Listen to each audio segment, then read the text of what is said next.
Imagine a science fiction film. We're in a cold, distant, urban landscape.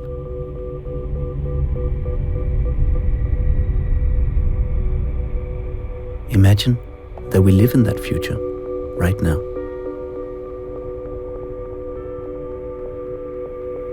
The megacity is a reality, and it looks a lot like the visions of science fiction films through the 20th century. Gigacities are soon to be.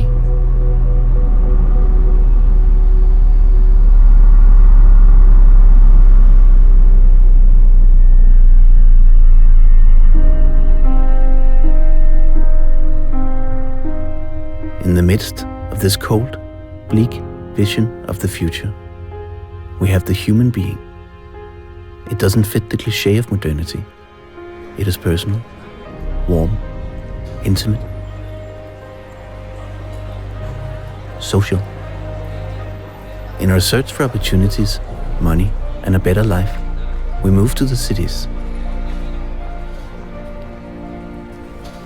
But does the way we build cities invite for human interaction, inclusion, and intimacy?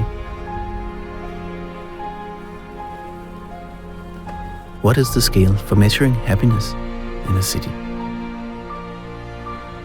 Sometimes I would say that even today, we know much more about a good habitat for mountain gorillas or Siberian tigers than we know about a good urban habitat for Homo sapiens.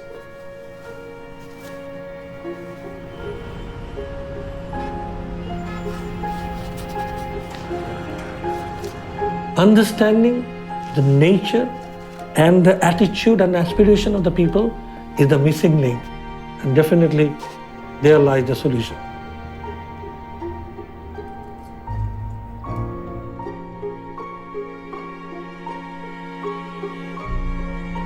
So when is the question coming, what is the definition of modernity? What is the definition of being modern?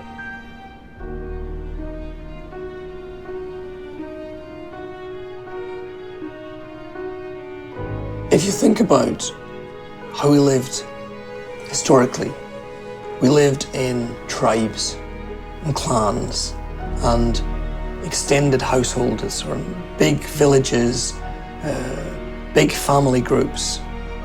And I guess our natural state is to be together with other people. And it's a very, very modern phenomenon that we suddenly live either in very tiny households, like 2, 3 people, or live completely on our own.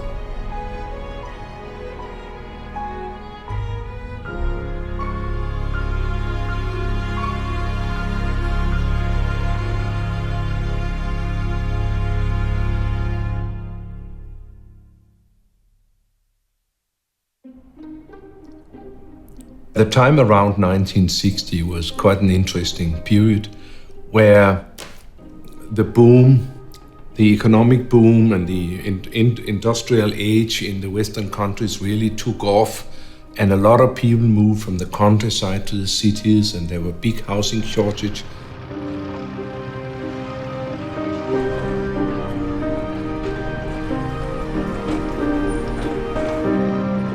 The modernists really expressed that this was a big cut with everything of the past. Voici l'époque des maisons. Sont distantes de 200 mètres l'une de l'autre. Puis voici les autostrades pour les voitures automobiles à grande vitesse. Séparation absolue. And the housing was conceived as a machine for living, and the city was conceived as a machine for living. Actually, the city was out. If anybody at any time wanted to pay professionals to make a city planning idea which would kill city life, it could not have been done better than what the modernists accomplished.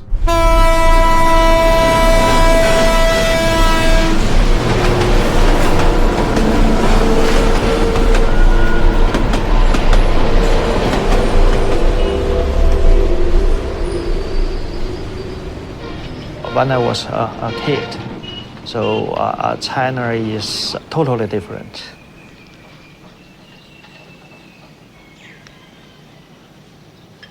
At that time, the economic situation is not that great. People are poor. So a lot of people are worried about their food.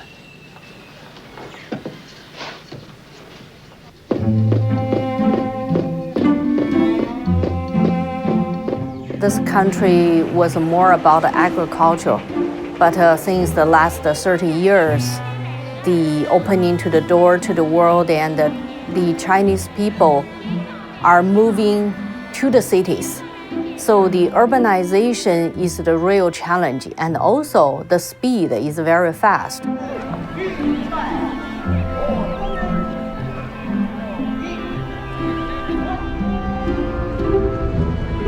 The good thing is for economic perspective, but on the other hand, this poses great challenges for environment, energy, and people's livability.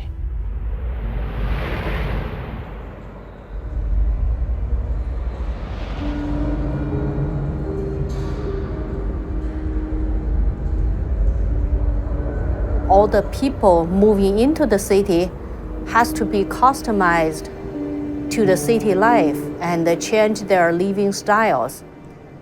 Also means the city is becoming bigger and bigger.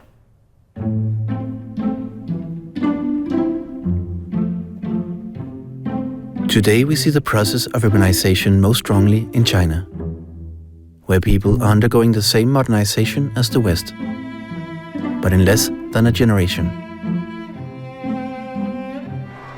New housing developments are built on the fringes of the cities, and people commute to work in the center.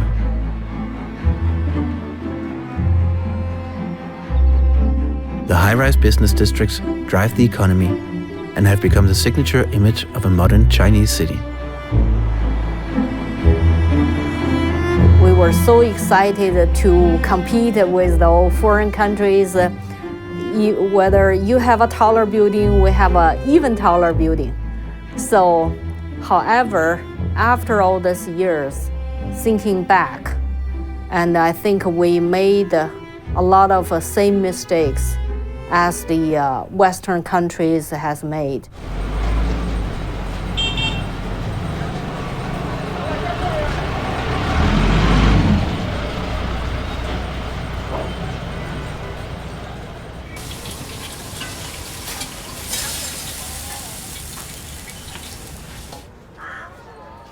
This change also lost a lot of the old city characteristics, such as the Hutong life, such as the neighborhood, the small neighborhood, the neighborhood tightness. Even down the major streets, the shops are along the streets. You don't travel very long.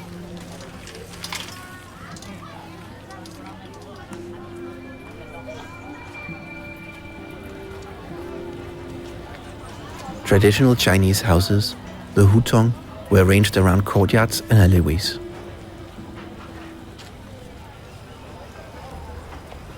How does it affect us as people when a physical landscape changes?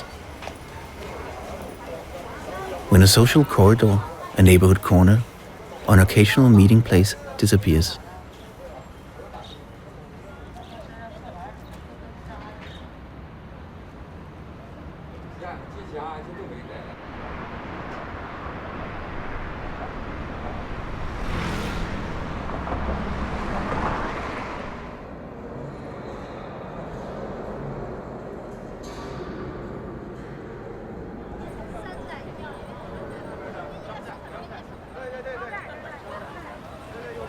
When our generation becomes richer, and we tend to appreciate the opportunity to own a car, have a car, and to drive a car, yes.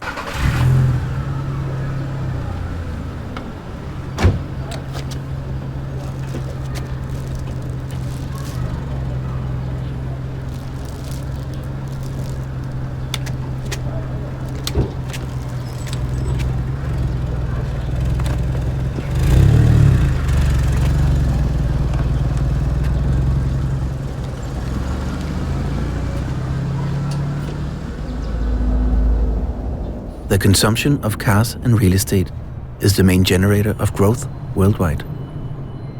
It's a national Chinese policy to build roads and highways to maintain the high growth. In the coming decade, the number of vehicles is expected to double fivefold.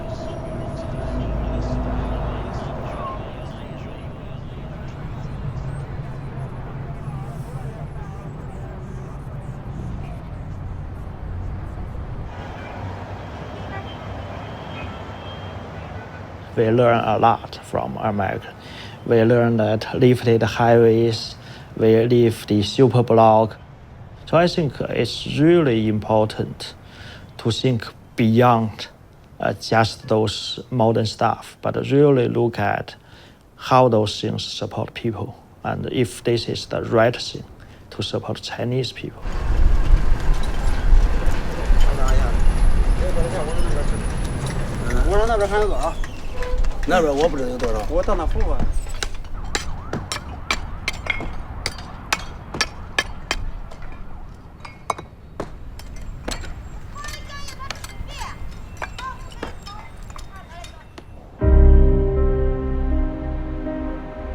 Despite the disappearance of traditional lifestyles, big modern cities are successful growth engines, which have moved 300 million Chinese out of poverty and into a living standard equal to Western countries in only 20 years. Most of these people live in cities.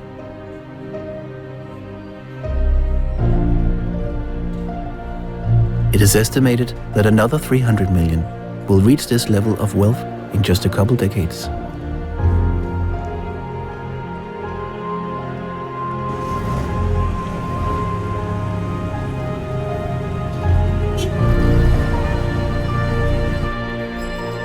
When the city becomes bigger, your biking becomes too long a trip. It doesn't fit anymore. You have much greater pressure for your commuting because you're commuting such a long distance and take much more time out of your day. When they get home, it's already dark. After dinner, you feel so tired, and nobody knows each other very well, and I don't know my neighbor at all.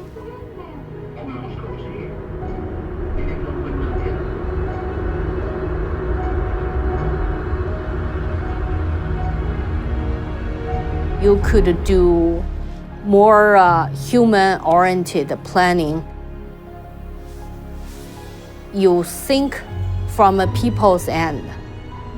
As you are a person, what kind of life would you like to have?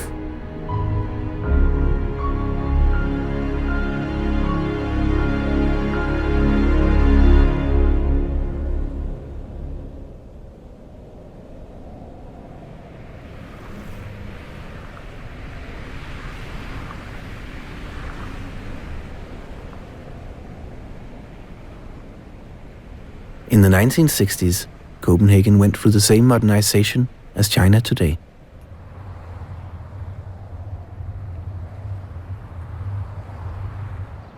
Going to and from the residences was very boring through maybe green lawns, or there was no activity, no shops, no nothing.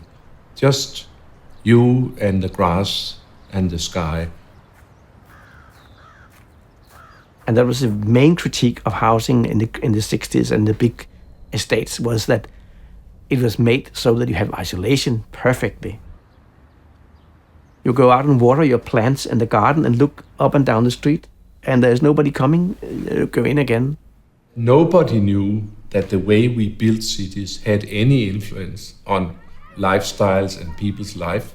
There could be some theories about it, but there was no knowledge. And then I realized that a lot of basic knowledge was needed.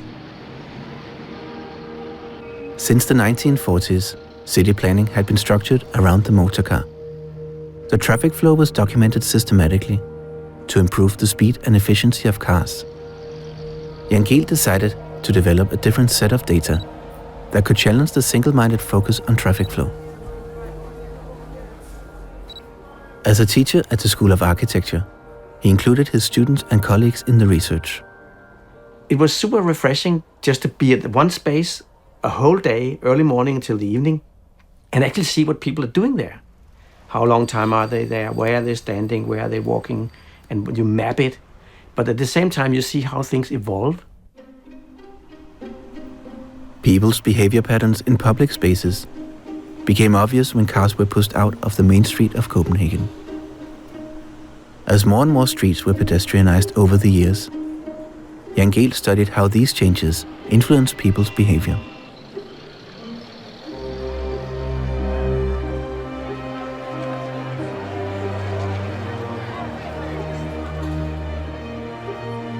When more streets were pedestrianized, he documented systematically how public life multiplied.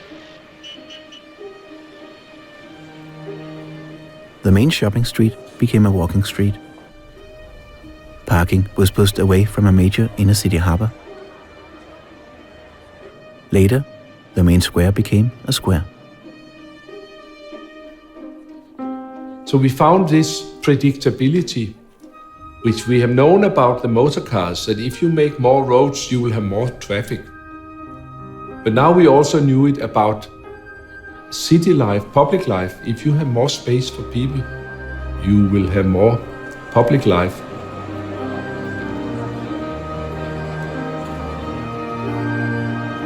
If we can have spaces where most of us feel invited, so you're not in their space, or they are coming in your space, but you are in our space, then we have this possibility of meeting across different layers of society, different user groups, different lifestyles. And being urban has something to do with being able to cope with the meeting of perfectly strangers, somebody you don't know.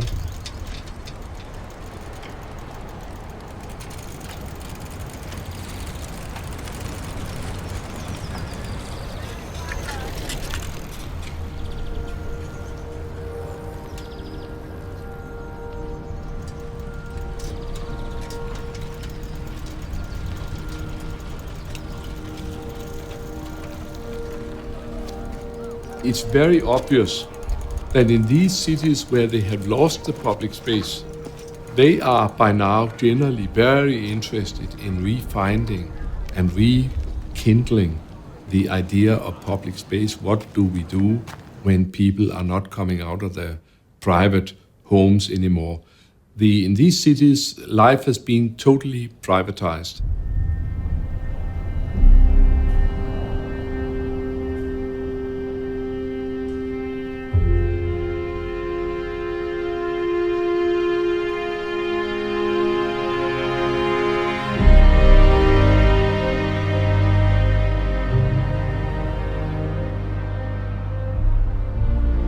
In 2007, the methods of studying people and public life were taken to New York. Like many other North American cities, New York had focused entirely on traffic efficiency and built a gigantic system of highways that connected with suburban homes hours away. Robert Moses, in the 1950s, brought an extraordinary amount of change to New York City. And he built a lot of expressways, roadways. So moving quickly is certainly still a very strong part of the legacy that we have from Robert Moses, and thinking big is also a big part of that. And if you're planning, if you're a Moses-type planner, you want to control all that as much as possible. And by controlling it, you really sort of extinguish that possibility for life to pop up, because you streamline things, you separate functions, you separate work from play, from leisure, and you think about it in a very concrete system that's in equilibrium, but that's not what makes places fantastic. That's not what made the city great then or what is making it great now. 100 years ago or 60 years ago, the car was new. It held the promise for the future. It seemed to be the way of progress. Now we've grown up. We've seen what a fully built out automobile world is like.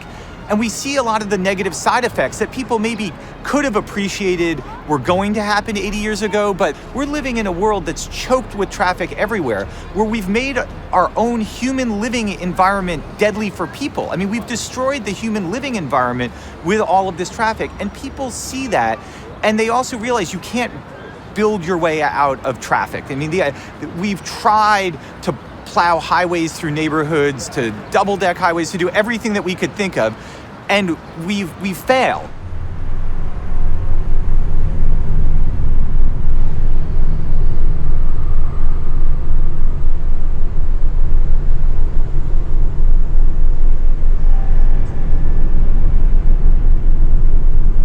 No, this isn't good enough. We've been resting on our laurels for so long. So there was this desire to move beyond that paradigm of Moses.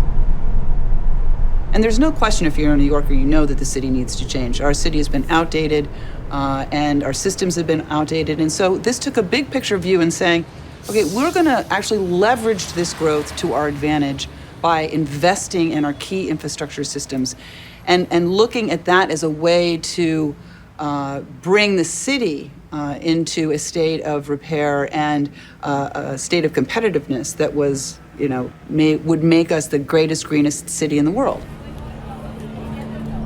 If you see pictures of Times Square before, the image of New York was always sort of fast-moving taxis through Times Square, or people, hailing a cab. There was a very dominant, I think, kind of car culture of New York City. The traffic planners had become maybe the most powerful people in the city.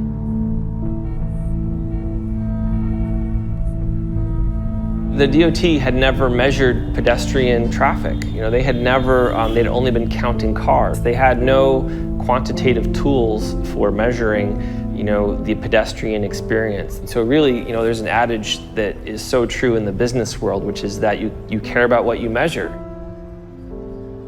They were simply maximizing the wrong thing. So to refocus all of those engineers and planners, you needed new quantitative tools, and you needed to give them new benchmarks and new goalposts, and that's what Jan helped us do. Get the baseline data, set some targets, now let's plan our street to meet them. Really, our first task was to survey streets and spaces and monitor how people are walking, how they're spending time in the streets, what type of activities they're engaging in, where they're spending time, their use patterns, all sorts of data that basically didn't exist before. The city had a lot of data about private vehicles, but didn't have a lot of data about people.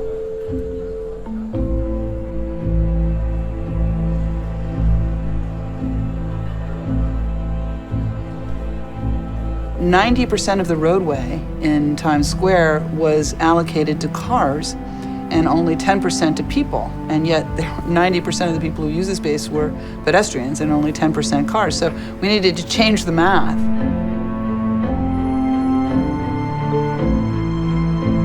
What? Times Square has no square. 89% of it isn't even a square. That's very simple to understand, and people can react to it and demand more. No place to sit along Broadway. Everyone understands that's a real shame. So we were able to, I think, with some very simple, very even maybe banal observations, frame them in a political context that allowed everyone to say, you know what, this street is underperforming. This is not worthy of a world-class city.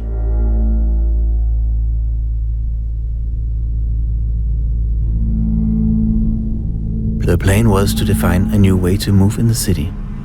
Broadway would be closed for traffic along the major squares from uptown to downtown.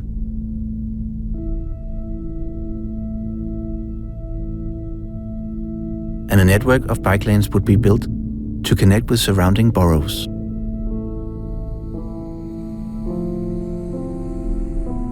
We're very opinionated in New York City, so there were 8.4 million opinions about what should be done. You cannot implement European culture in America. We don't need any bicycle lanes in New York City because people don't like to ride bicycle. Because people don't have time to ride bicycle. Monday to Friday. American life is like machine.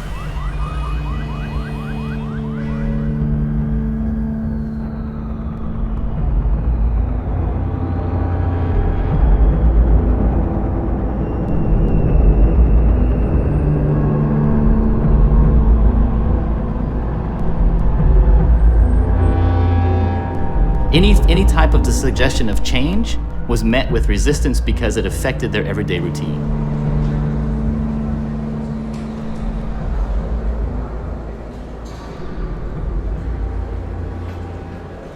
And I think what this change was spurred on by was more of an alignment, a mechanism essentially. And I think that mechanism was the pilot project process.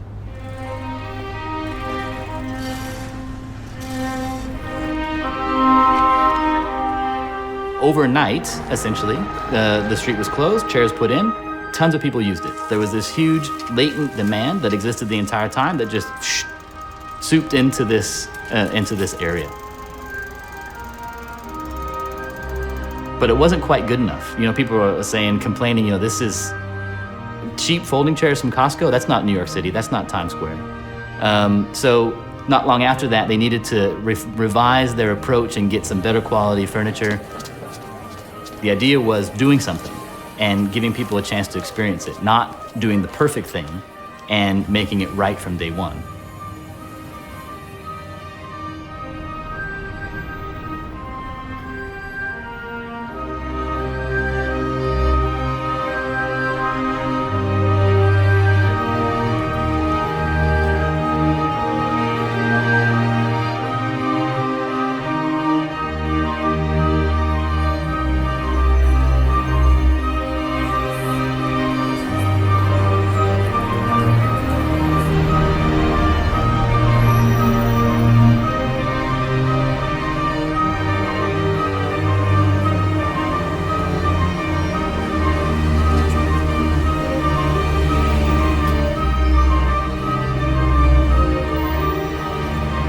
It's a shift from the one heroic vision to a more iterative evolution of what cities can become.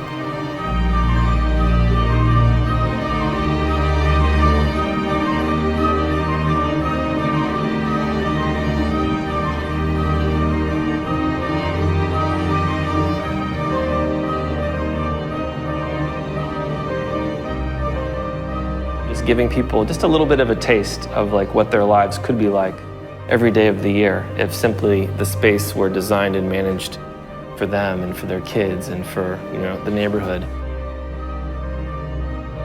And I am so encouraged by the fact that New York has 50 million visitors a year now. And all of those visitors to our city are now seeing Times Square. You know, bicycles everywhere. And they're taking that back to Kansas City, you know, they're taking that back, you know, to Minneapolis and elsewhere. And they're saying, you know what, my idea of a city has just been transformed. My idea of a city street is now different than it was before. And that's precisely what America needs right now, because we have had this love affair with the automobile, you know, for 100 years. And, you know, the oil's running out and, you know, people want a different lifestyle.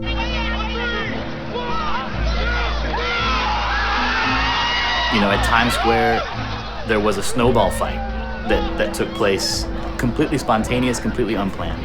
And it's not like I ever thought, hey, we're going to reclaim space here and there's going to be a snowball fight.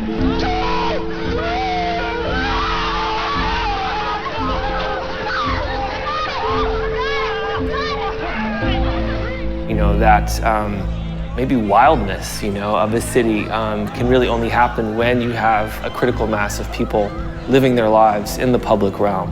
You know, when everyone's shuttered indoors, there's no vitality, there's no spontaneity, and it's a living thing.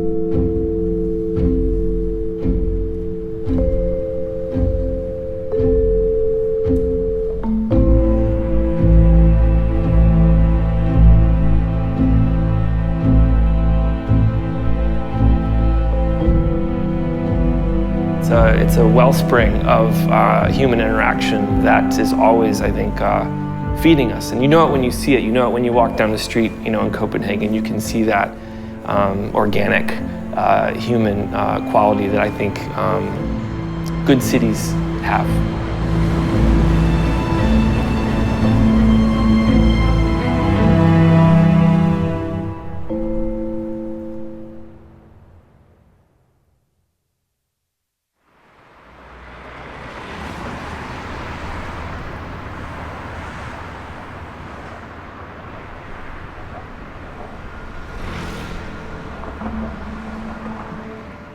Chongqing is, like many, but maybe especially, one of the cities that is known by its skyline. Driving to Chongqing the first time, crossing one of the bridges to the downtown area, overlooking the rivers, seeing all the high-rises, seeing all the neon lights, is in many ways what we expect and dream of seeing in a Chinese city.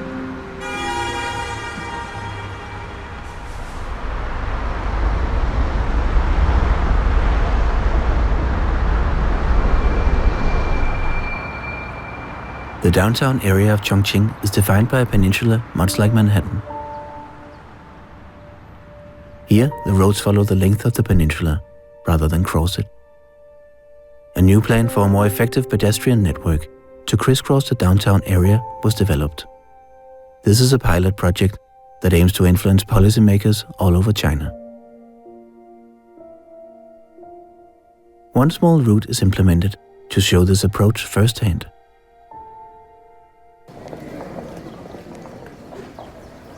We made a number of strategies and recommendations, and one of the places we made a recommendation about was what is called Route 3, which is one pedestrian route in the inner city area.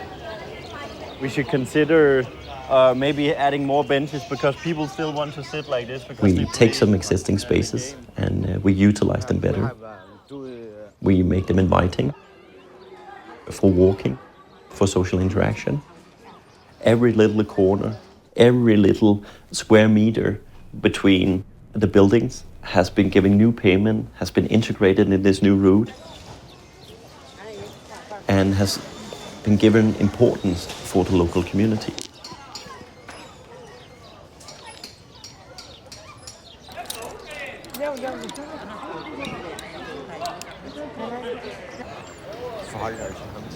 So over there they took the sidewalk through. I actually thought they had done it here as well at one point. We're creating a pedestrian route. At one point, this pedestrian route meets a road area or a street area, meaning it's an important traffic route in the city. So the question is, who do we prioritize? We convinced the local planners that at this point, this being part of a strategy to implement new pedestrian routes, it was very important that they prioritize pedestrians, got a good zebra crossing, pull sidewalks through to make it nice and convenient for everyone, young and old, to walk in this area. And they did this and they implemented it. And this was done not 6 months ago. But actually I thought the sidewalk had gone through here as well at one point. It has been changed. They changed it back? Yeah. Yesterday we learned that the traffic police and the traffic planning department had then gone in and removed the implementation again and to create a new road space. But it's really bad that it's changed back They here. still care about vehicles. It's very important that we actually create examples showing that you can make a different choice, that it can be attractive to make a choice where you don't have the car. And that is still rare in a Chinese context. The small scale of the street is extremely important.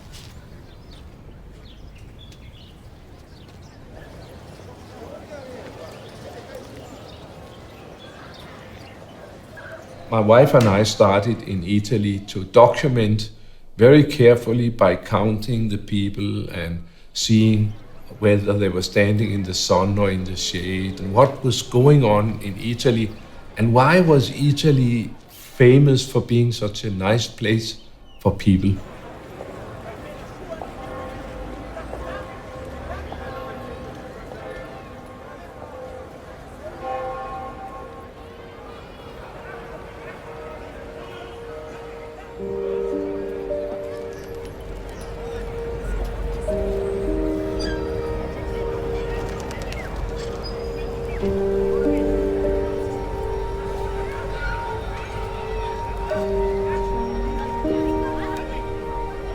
We always did the old cities in 5 kilometer an hour scale.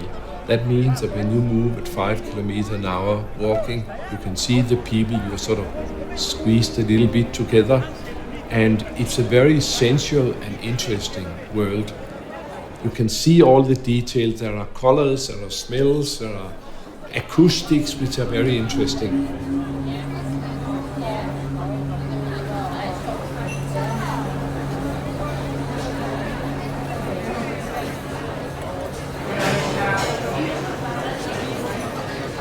If you go to a modern housing area, it suddenly makes sense that much of the stuff in the suburbs are made so that the cars would be happy when going 60 kilometers an hour.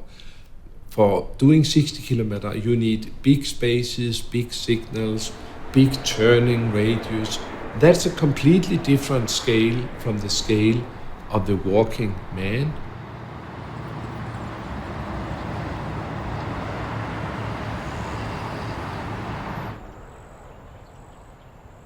I think everybody would love to live with a garden and a house, and I think that's a natural instinct.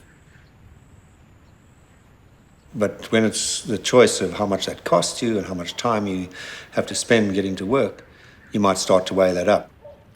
So people will work out the economics of the city. They'll work out that living in the suburbs is maybe not a good investment. And what used to be our parents' idea of an investment will not be ours. I would have agreed with you 3 or 4 years ago that the great Australian dream of a freestanding detached house with a front garden, a large back garden with 2 cars in the garage was the universal aspiration of young people. I have seen a shift in that view. Just this week, we've had academics saying that creating these suburbs by just rolling out houses like a carpet is actually going to create ghettos of the future, which will make people ill, which will have poorer health outcomes. So we're building in a problem for ourselves. Not only obesity, but social isolation and financial hardship. All of those symptoms are now showing up on the edge of Australian capital cities. Can you change the city model if it was built for the car? What I found in the 1980s was that Melbourne was in fact dying. Almost no population living in the city. And we were asked to write a strategy for change. And all we did was listen to the people. We just listened to what they were saying and realized that what the question that we were being given was, how do you make a 24-hour city, but make it feel and look like Melbourne? Isn't life something organic that jumps up wherever we don't expect? Can you design and plan a lively city? Can you change people's desires? Why walk when you can choose the car? Why live in a small apartment when you can have a house and a garden? Rob Adams discovered a hidden resource in the layout of the downtown grid, which became key to attract life back to the city.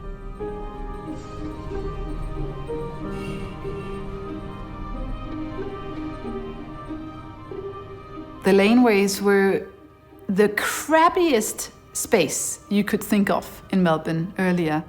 It was it felt unsafe. It was the backside of buildings. You had all the air conditioners and dumpsters, and everything was in those spaces. And it was never ever thought about as a people space. But at the same time, they had this very nice human scale to them. They were narrow, they were in shadow, which is nice in most part of the year. So by opening up the buildings and transforming the friendliness, you could say, of the environment, it completely changed the life of the city. And the streets now became places where people wanted to stay. So we started introducing cafe bars. And we went from 2 in 1985 to over 500 today. So people now sit on the streets, enjoy coffee, and the streets have become our living room.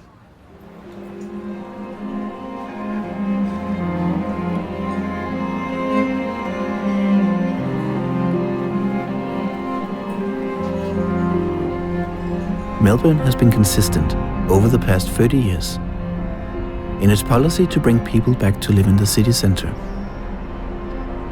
In the future, the population is expected to double, but the city planned to accommodate for this growth without needing to build more suburbs. We have 3.6 billion people living in cities today, 50% of the world's population. That's going to rise to 6.5 billion people by 2050. We're almost going to have to double the urban capacity of our cities in 40 years. Are we as nimble as China? Well, China is undergoing what is the world's greatest social experiment.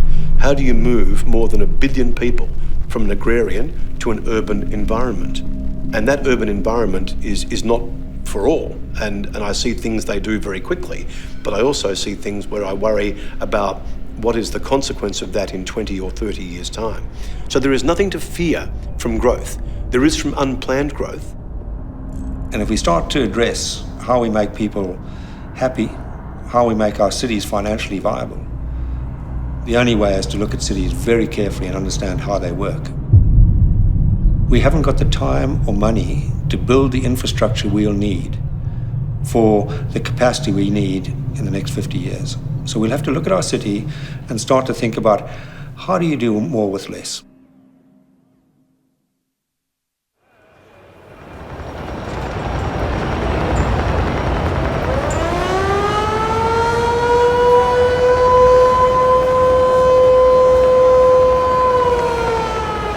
If we look back 50 years from now, the city was almost a city like Venice. Unfortunately, after the Liberation War, the government's policy became very, very central towards Dhaka, and internal migration started very, very high rate. Nowadays, it's almost crossing 7 to 8% every year. And Dhaka started growing. So having that huge pressure, if you could just control and conserve our potential resources, this could be a wonderful city.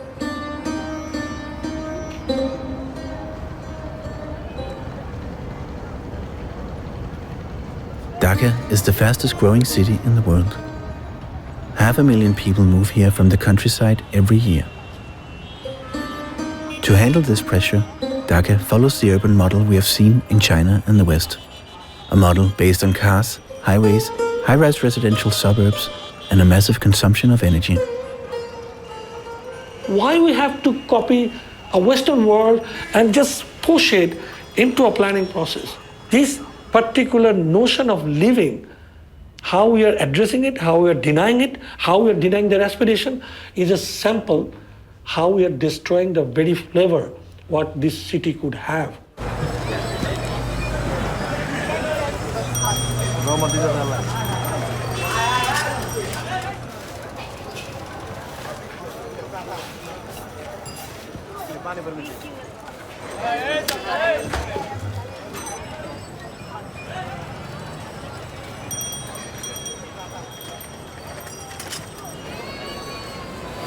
A group of activists in Dhaka have translated Jan Gehl's books.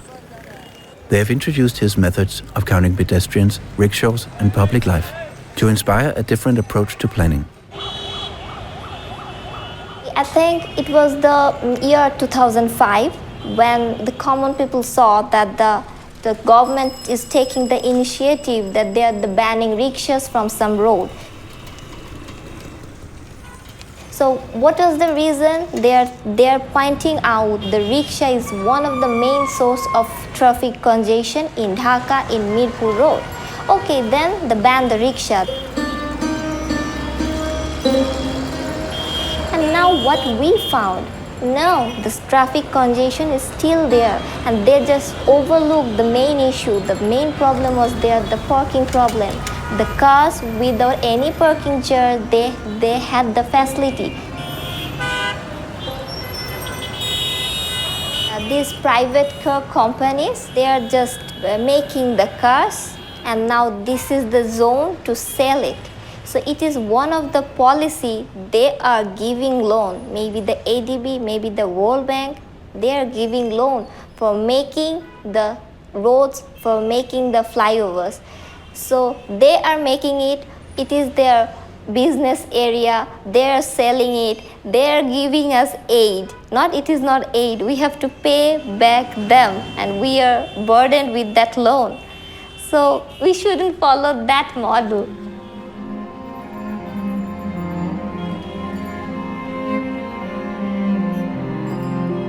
So when the government is banning rickshaw, they are destroying the opportunities of employment, and 300,000 rickshaws with 600,000 rickshaw pullers, they are the poor people.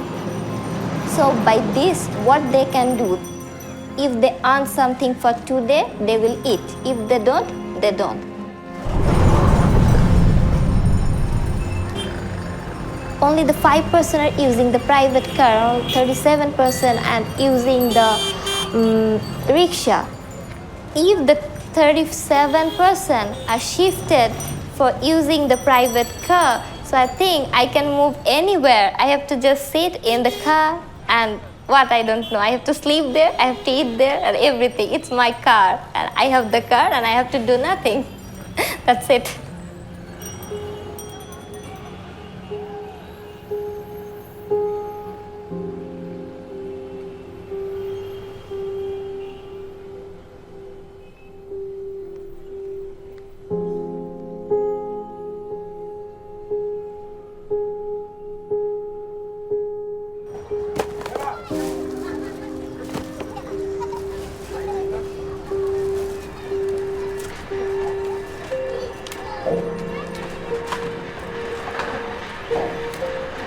Policies and the planning, when it comes from the top, it never understands the very aspiration of the people.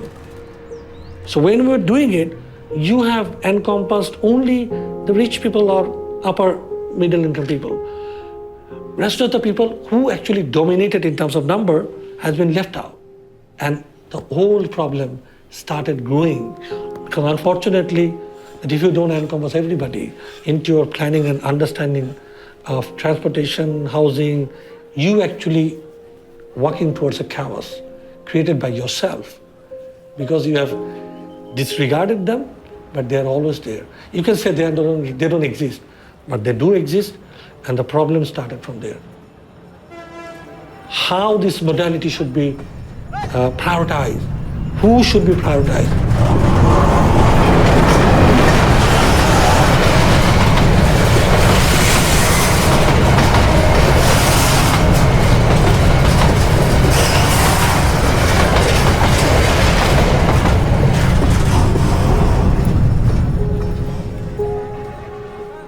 The new 10-year plan for improving Dhaka prioritizes highways and road infrastructure. It is heavily funded by the World Bank. The government will spend $10 million on pedestrian facilities, while the budget for flyovers will be $1 billion. Activists complain that the plan is socially unfair. আজকে যে সংস্থাগুলি কাজ করছে সেই সংস্থাগুলির মধ্যে কোনো সমন্বয় নেই এবং সেই জায়গাগুলোতে দেখা যাচ্ছে সেই রাস্তা নির্মাণের জন্য প্রত্যেকের ট্যাক্সের টাকায় এই রাস্তা নির্মিত হচ্ছে। এছাড়া যেই অবকাঠামোগুলো নির্মাণ করা হচ্ছে তার জন্য যে লোন নেওয়া হচ্ছে সেগুলো সবার কাঁধে চলে যাচ্ছে, অথচ প্রত্যেকে সেই জায়গা থেকে সুবিধা পাচ্ছে না। অথচ সামান্য কিছু অর্থে যে পথচারীর জন্য ফুটপাত নির্মাণ করা সম্ভব, অথচ এই যে একটা ভালো একটা মাধ্যম যাতায়াতের পাশাপাশি দুর্ঘটনা সেই নিরুৎসাহিত করার জন্য অন্যতম একটা কারণ হিসেবে কাজ করছে।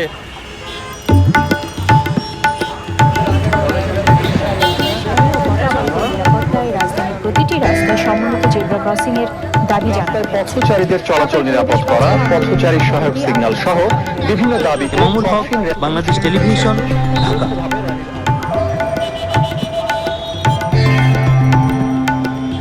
আর সেই কারণেই প্রাইভেট কারের বদলে আমাদের গণপরিবহন প্রয়োজন।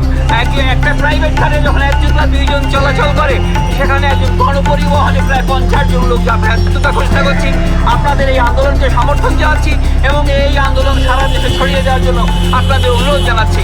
আমরা কার মুক্ত ঢাকা সিটি চাই, আমরা কার মুক্ত বাংলাদেশ চাই, আমরা সাম্রাজ্যবাদী আগ্রাসন থেকে সহযোগী চাই এই বলে আমি আমার বক্তব্য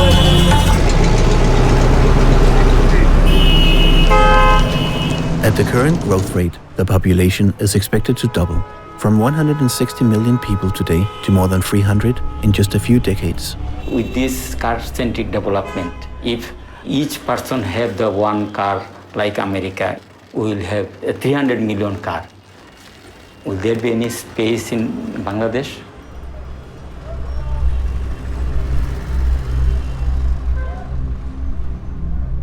So sometimes I become mad. Not mad, but I feel very uneasy. We are sinking. I don't know how I can explain you.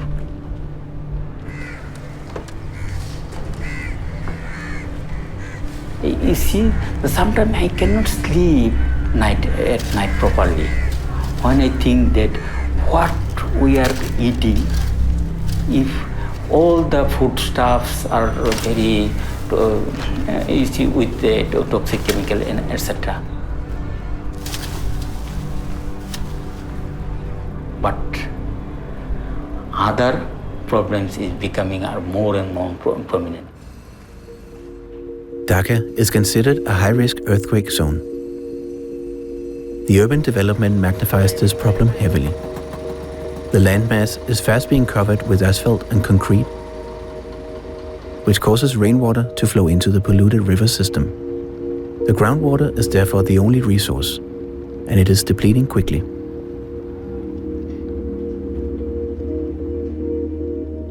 Last year, a small earthquake at magnitude 5.4 hit the city. In the case of a major earthquake, it is estimated that 80,000 high-rise buildings will collapse. There is a connectivity, soil structure is changing. As a result, even a minor earthquake can become create the more problem. You see that when a structure, the soil condition is changed, then bearing capacity will less. Sometimes I cannot sleep because I see that if earthquake with 6 magnitude, most of the building will not survive.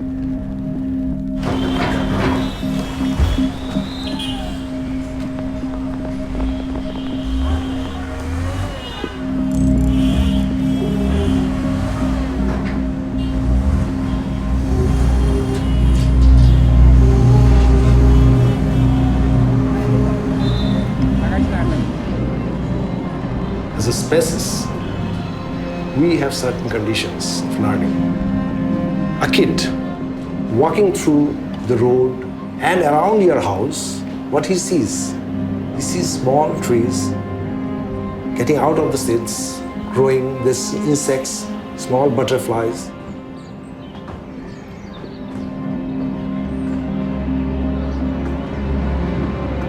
If you see life, if you see how it grows, then when you grow up, you will take care of lives of others.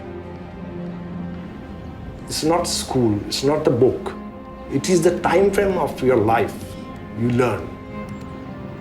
So when we turn a city into a place where you don't walk, your kids don't walk, you are raising generations. When they grow up, they will be not human.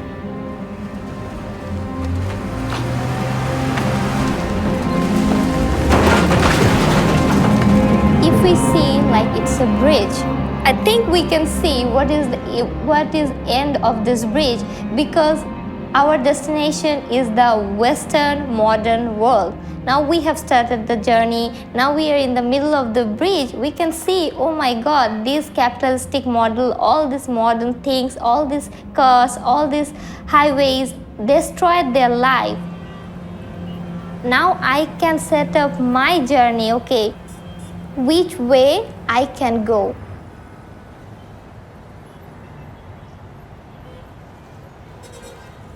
We count, we measure, calculate, and maximize. But did we count the 4 billion people living in third world countries? And what will happen when they drive a car, pollute, and consume the amount of energy that we do?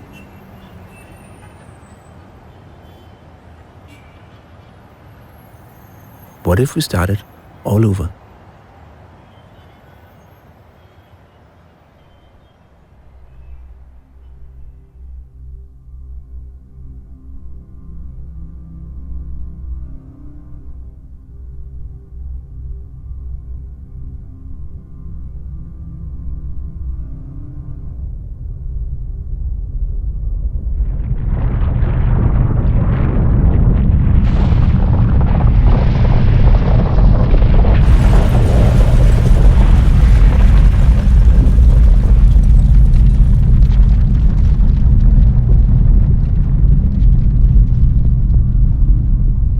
Imagine waking up and being attacked by someone with a large piece of wood.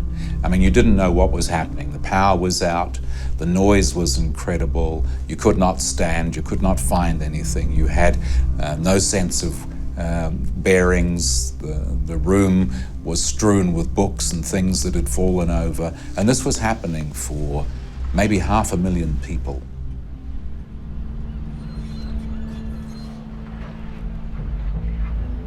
In 2011, Christchurch, New Zealand underwent a devastating earthquake.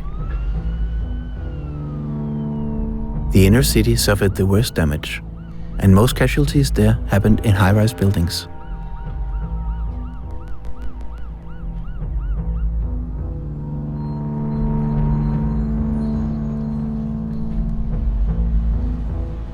Yes, the immediate response, after the earthquake is build it back as it was before. Just make it the same, just rebuild it. And again, there's a lot of research about cities after disasters, and what happens after a disaster is your quality of life is destroyed. I mean, it's much less than it was before the quake. And you kind of have a choice, really, that you can try and just get back up to where you are.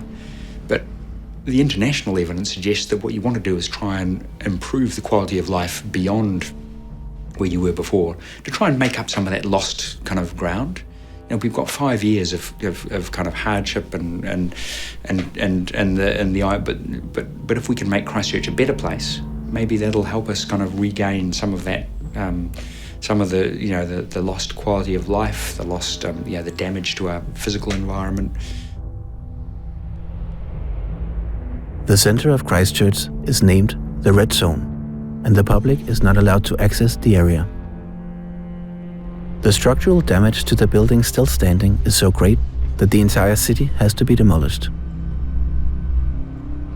It is estimated that up to 1,500 buildings will be torn down before rebuilding begins.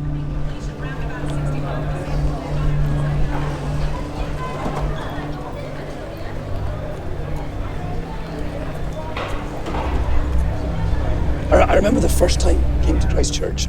The city was in shock, and I guess they needed a kind of therapy to talk about everything they'd been through. But how do you start? How do you start rebuilding a city from scratch, almost, or a central city? And I guess the big thing was you had to be inclusive. It had to be everybody's project. First of all, let's get this presentation. Please welcome back to Christchurch, David Sim. I've heard a lot of remarks this morning about these foreign experts that are coming and telling you what to do. I can promise you I'm not going to tell you anything that you have to do. My job, I'm here to listen. I want to find out what you want to do, and I want to try everything I can do with my team to help you do that. So what kind of city do you want? And everybody has something to share.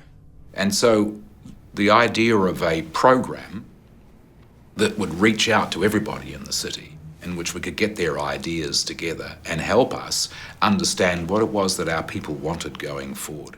Because the adversity of the destruction was the opportunity of rebuilding a new future. We called it Share an Idea. Obviously we need new buildings, but it's about the spaces between the buildings. So I think we've got a huge opportunity to get the spaces between the buildings different and better than what we had before. So I think it's really... We thought of it like a movement, if you like, where we invited people to share an idea about how they thought Christchurch should be. And we ended up with 106,000 ideas, about what Christchurch should be like.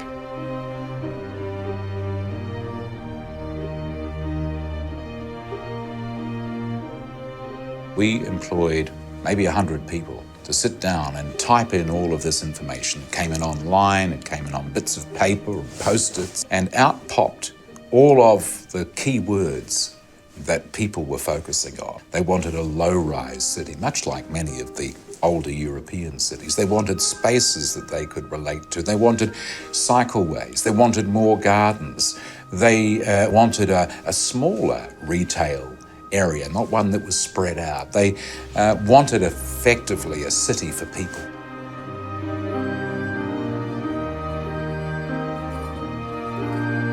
The people of the city, without being told what to think, came together, and their ideas were really identical to so much of the work that Jan had been doing around the world. It's really proving, in a sense, that the things that we want when we are people, as opposed to when we think as corporations, are actually very, very common. We made a section in the plan where we showed that you could actually have quite tall office buildings, 6-7 stories, and still have the tower of the cathedral standing proud above all of that. And then if you imagine the cathedral, the tallest spire in the middle of all of this, it could be a fantastic composition.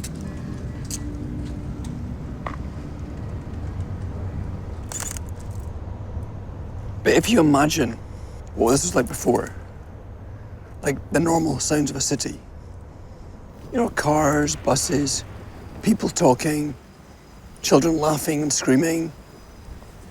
It is really weird, the silence. And the fact you could hear birds singing. And that seemed like, it shouldn't be like that. That should. And it's just, wow. Where do we go from here?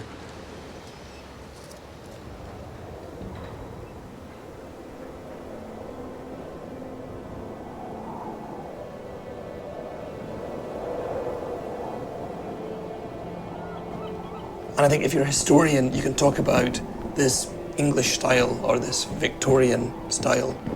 But I think for ordinary people, the buildings have a much more important value, which is about memory. Like, that was the cafe where I used to go on Saturdays with my granny. That's the shop where I bought those shoes. That's where my hairdresser was.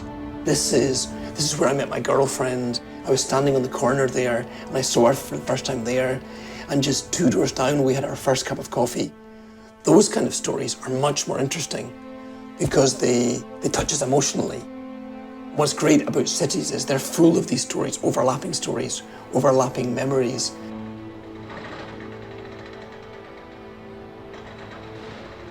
I mean, this is actually, it's very moving when you read some of these. Like, why are we doing nothing to save what's left of our heritage building? What of our past will we leave for our future? I think people are feeling all of their memories are going to be gone as well. And I think that's a really interesting way of seeing the city. It's not just bricks and mortar. And I guess that's kind of coming through in all of this. Because, this is about love. It's heart. And it's about people. They're all heart-shaped. Because people love their city. And I guess they want back, or they want at least some of it back.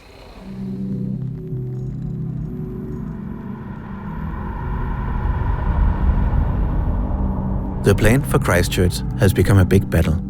Landowners and developers fight the regulations against high-rise office buildings. The public insist on a low-rise city with a lively public centre where residents and businesses can coexist. The large majority of people wanted low-rise buildings. When we did the economic feasibility study, which takes time, interestingly, in fact, 6 stories, when you look at the return on the building costs versus, the likely kind of rental, the best return was about 6 stories. So above 6 stories, you've got to have greater foundation depth, you've got to have stronger structures within the building. So there's a kind of threshold above that where actually the costs, go up much more than the return. So you have to build a lot higher than that to to balance, to get as good a rate of return.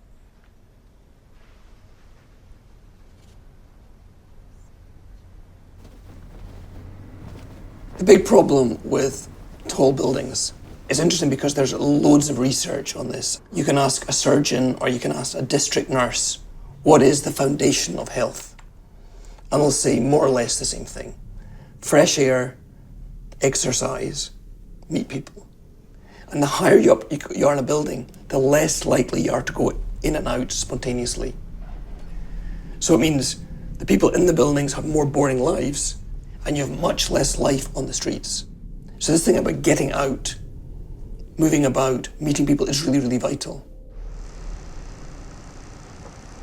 And so I wanted to find a tool, a way of communicating what cities are about, but I wanted to find a simple way of talking about it. And what I discovered was, if you put a few pieces of Lego in front of people, people immediately start playing with them. I guess I was a Lego kid. I played a lot with Lego as a child. And you can discuss how dangerous Lego is in terms of you're kind of like the god in the world of Lego, and you build things from above in this kind of helicopter perspective. That can be very dangerous for the city, because you start building things because you can, without thinking, what is it you really need? Welcome to the Lego workshop. We're doing 3 different tasks. The first one is to build yourself, then think about the kind of things you like doing in the city, and then build a model of the place you'd like to see in the central city. Okay? Cool. And away, through these small scenarios, you can start building up pictures of what the city could be like. And I can think of something which would be really cool, because if you imagine we were just inside the buildings, we could be looking down at all this activity, and that would make us want to come outside and be part of it. This could be a starting point for talking about all these very complex city issues that we're trying to approach. Because if you start thinking about who's the environment for, who are we working for, it's for people. On April 18th, 2012, the responsibility for rebuilding Christchurch was taken away from the City Council and placed in a new unit led by the national government. The government promised to respect the overall vision for the city. The greatest strength that you have when I'm faced, for example, with central government, or from a business community, some of who may say, no, we don't want these rules. I've got the ideas and the vision of my people here. Are you going to ignore that? The City Council developed a legal framework called the second volume. This described restrictions on high-rise buildings and rules against parking. This volume was discarded by the government. We've decided to accept Volume 1, but in the meantime put Volume 2 aside for a period, because it will be premature, I think, to accept those rules, and it would be most appropriate to review those rules as the blueprint is developed over the next 100 days. The dilemma is difficult. The enormous rebuild will provide a massive boost to the economy if it attracts fast investments from developers, international hotels and corporations. But profit is short-term. So is political decision-making, with elections every 4 years. But cities are built to stand 100 or 1,000 years. It seems like you're at a tipping point right now between becoming LA or becoming Copenhagen. Very much so. Yeah. Yes, and while I'd like to, pretend that I'm in control of that, I'm not. There are big economic, forces at play really, which will shape the future of the city and the behaviour of people.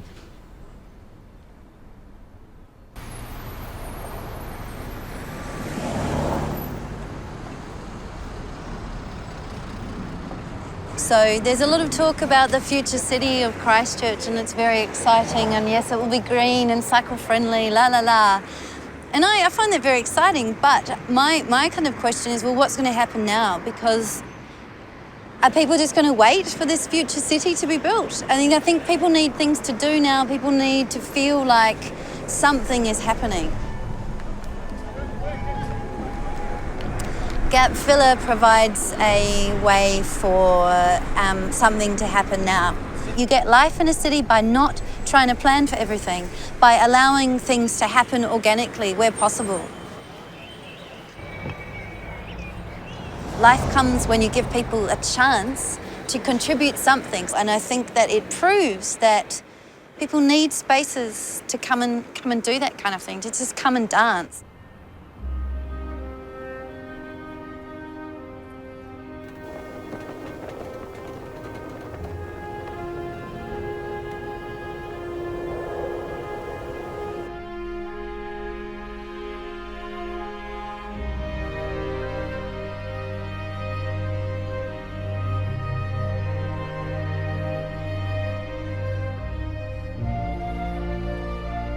I guess there is this very difficult tradition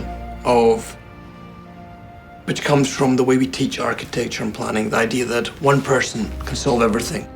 And we even have this term, the master plan. Like, I'm going to do the master plan, which will answer all questions.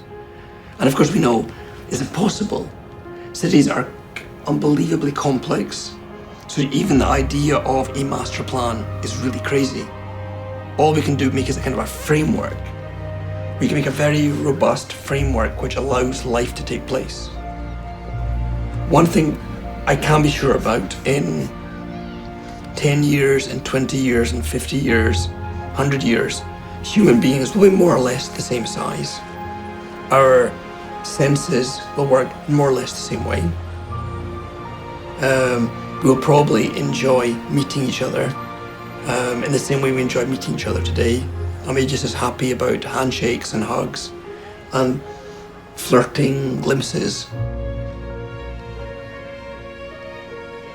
I don't believe we can plan for things. I don't think by me drawing a line, I can make things happen. I can't force anybody to do anything or be anyone, but we can make invitations. We can invite people to walk. We can invite people to sit, to stay. Invitations to a better everyday, a better way to cross the street, a better way to wait for the bus, a better way to live your life. And that's all we can do. 200 years ago, the world had 1 billion people. Today, we are 7 billion. By the end of this century, we will be 10. We estimate that 80% of us will live in cities by then. How will life in a city look 100 years from now? As I see the scenery, city planning has been going on for quite a number of years with a rather incomplete toolbox. It is so cheap to be sweet to people in city planning. Compared to any other investments, it costs next to nothing. So there are really perspectives, because man is basically a very clever animal who knows what he likes and who knows when he is uncomfortable.